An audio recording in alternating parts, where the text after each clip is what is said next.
আসসালামু আলাইকুম রহমতুল্লাহি ওবরকাতুহু। প্রিয় বন্ধু, আজকে আবার একটা নতুন ভিডিও নিয়ে আমি ডক্টর শাহজাহান আলম হাজির হলাম আপনার সামনে। তো আজকে আলোচনা করব শিশু বাচ্চা, জন্ম শিশু যারা শিশু বাচ্চা প্রায় দেখবেন তারা দুধ পান করার সময় বমি করে।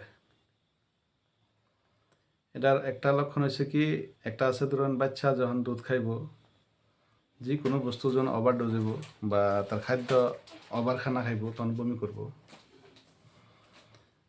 তখন আমরা কী ভাবি যে তার বেমার হয়েছে। অ্যাকচুয়ালি এরা ভাবুন লাগে যে আমি তারা দুধ পান করছি কত সময় আগে বা কত মিনিট আগে, কত ঘন্টা আগে। তে হয়তো মা বুঝে না, যখনই কান্দে তখনই দুধ দেয়, যখনই কান্দে তখনই তার আব্বা বা তার বাবাই কয় যে দুধ খাওয়াও বা শান্ত হইব। যে কোনো মানুষ এটাই কয় যে কান্দলে অল্প খিদা লাগছে হচ্ছে দুধ খাওয়াও। দেয়া যায় দুধ খাওয়ার পর তার হ্যাঁ কিবা একটা অন্য পরে অন্য ইয়ার লাগে কানতে পারে, অন্য প্যারাশানি লাগেও কানতে পারে বা অন্য কোনো ব্যথা ট্যাথা লাগেও কানতে পারে, কিন্তু আমরা কী পাই বলি যে দুধে লেগে কান্দে, তা দুধ খাওয়াই, পরে দেওয়া যায় বমি করে, পরে দেওয়া আবার ডাক্তারের কাছে যায় যে খুব ঘন ঘন বমি করে।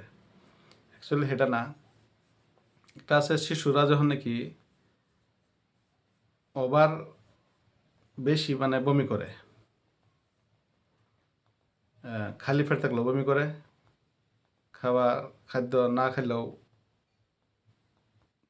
বমি করে, খাইলেও বমি করে, এরকম একটা আছে যে বেশিরভাগ বমি করে, সবসময় বমি করে। তো এই লাগিয়া হোমিও খুব সুন্দর একটা মেডিসিন আছে, ইথুজা। ইথুজা একটা মেডিসিন আছে, এই মেডিসিনটা 30 পটেন্সির মধ্যে যদি 4-5টা ফুরিয়া বানায় দিন যা, তো এই 4-5টা ফুরিয়া খাওয়ার মধ্যে ইনশাল্লাহ বহুত আরাম হয়ে যাব। মেডিসিনটা হচ্ছে ইথুজা। ইথুজা মেডিসিনটা 30 পটেন্সির মধ্যে 4-5টা ফুরিয়া বানায় খাওয়াইলে ইনশাল্লাহ দেখবেন তার এই বমি করার লক্ষণটা, অভাব বমি করার লক্ষণটা যাবো গা। আর তার খানা যেটা খাইব খুব সুন্দর করে থেকে যাব ইনশাল্লাহ, বাইরে বাড়তো না। তারপরে তার যদি আরেকটা মেডিসিন আছে আপনার, খুব সুন্দর মেডিসিন, আমলকি মাদার টিংসার। এই আমলকি মাদার টিংসারটাও ট্রাই করে দেখতে পারেন। আর এই মেডিসিনটা, আমলকি মাদার টিংসারটা বাড়ির লাগে খুব সুন্দর বস্তু। এটা একটা ফ্যামিলি টনিকের মতো। যদি কারো গ্যাস হয়েছে, এই আমলকি মাদার টিংসার খাইলেও গ্যাস থেকে ভালো হয়ে যাব।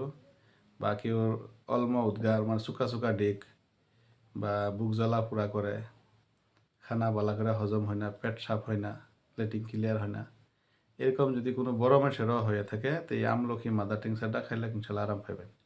মানে যত পোলাও বিরিয়ানি যত কিছু খাইন, মাংস খাওয়ার পর যদি এই আমলকি মাদার টিংসারটা যদি আধা কাপ পানির মধ্যে 15 থেকে 20 ফুটা দেওয়া যদি খাইন, দেখবেন যে লগে লগে আরাম হয়ে যাবে ইনশাল্লাহ। আশা করি বুঝছেন। তো আমার চ্যানেল নতুন, ইনশাল্লাহ সাবস্ক্রাইব করবেন, লাইক শেয়ার করবেন, আর বেশি বেশি কমেন্টে জানাইবেন, ইনশাল্লাহ জবাব দিবার বা রিপ্লাই দিবার চেষ্টা করাবেন ইনশাল্লাহ।